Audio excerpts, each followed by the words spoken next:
objectives of Islam. This is a message of the Prophet ﷺ. Now let us analyze some of the tips we should follow to improve the akhlaq, manners and character. Number 1. In order to have outstanding character, good character, you should have the correct belief and the correct aqidah. Why? Because a person is practicing what he believes. You will be practicing what you believe. Belief is an inherent characteristic. You have to have a belief. For those who say the atheist, they have a belief.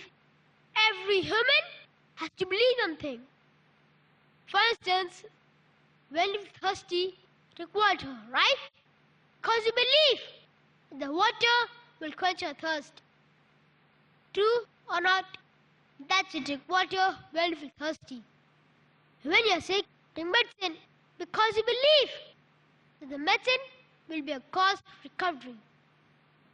If there is something like fire, you will run away. Why? Because you believe that the fire will burn you.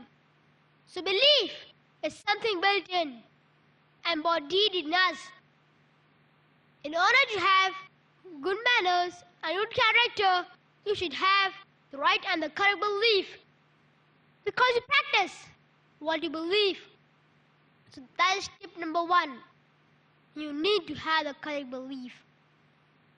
The next step, you will not leave the Quran. You shall not desert the Quran. Unfortunately, many of us deserted the Quran so much that this ummah, the ummah of the Quran, the book of Hidayah, the book in which you find peace. So read it, understand it, and implement its teachings. As Aisha said in a hadith of Sahih Muslim, volume of 1, the book of Salah, hadith number 163, about the Prophet ﷺ. She said, you want the character of the Prophet ﷺ? Read the Quran. Whatever you find in the Quran, you see it manifest. Trust the life in the attitude, the behavior of the Prophet ﷺ. The Quran says, lower wings for believers. Prophet ﷺ lowers his wings with the believers. He's kind to them. He consults them. He listens to them. Whatever the Quran commands, you see it already implemented in the life of the Prophet ﷺ. Read it, understand it. That will help you to improve your character and manners. And the tip to follow. You should follow the correct path, correct way. My brothers and sisters, we want the Jannah, don't we? We want the Jannah. There is only one way, and that is to follow the footsteps of the Prophet ﷺ and his Sahabas. Let Muhammad ﷺ be your leader and walk behind him. Allah subhanahu wa ta'ala says in Surah Nisa, ayat number 115, وَمَنْ يُشَاقِقِ الرَّسُولَ مِنْ بَعْدِ مَا تَبَيَّنَ لَهُ الْهُدَى وَيَتَّبِعْ غَيْرَ سَبِيلِ الْمُؤْمِنِينَ نُوَلِّهِ مَا تَوَلَّى وَنُصْلِهِ جَهَنَّمَ وَسَاءَتْ مَصِيرًا. I want you to pay attention to this ayah. If anyone contends with the messenger, even after the kindness has been plainly conveyed to him, and for the path other than becoming a man of faith, we shall leave him the path of the way he has chosen, and land him in hell. What an evil refuge! My question to you, brothers and sisters, is who are the mu'mineen in this ayah? The Sahabas, nobody else. In other words, if you follow a way different than the way of the Prophet ﷺ and his Sahaba companions, what will happen to you? We shall leave him the path and the way he has chosen, and make him his chastisement, the torment, painful punishment, Jahannam. What a horrible place!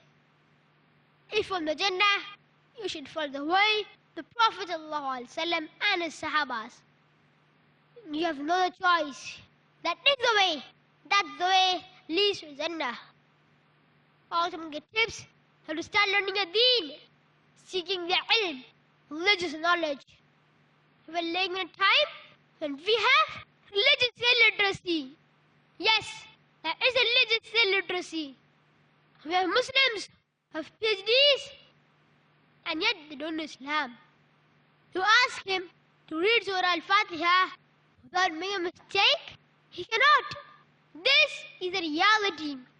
We know the dunya, but the deen don't care, many of us.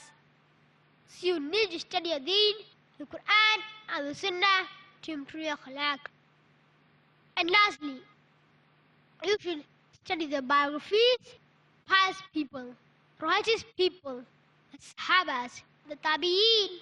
Read the books, the biographies, you will feel the Iman is increasing. You will feel the character is also improving. I would like to conclude my talk, the hadith of Rasulullah sallallahu alaihi wasallam from Sunan Abu Dawood, 1 number 3, the book of manners, hadith number 481. The Prophet sallallahu alaihi wasallam said, there is nothing heavier than the good character which they put in the scales of a believer on the day of judgment. وآخر دعوانا الحمد لله رب العالمين والسلام عليكم ورحمة الله وبركاته. Jazakallah Brother Rutaab for your outstanding presentation. Inshallah, if you practice good character, it will come naturally. May Allah accept it and reward you for the same.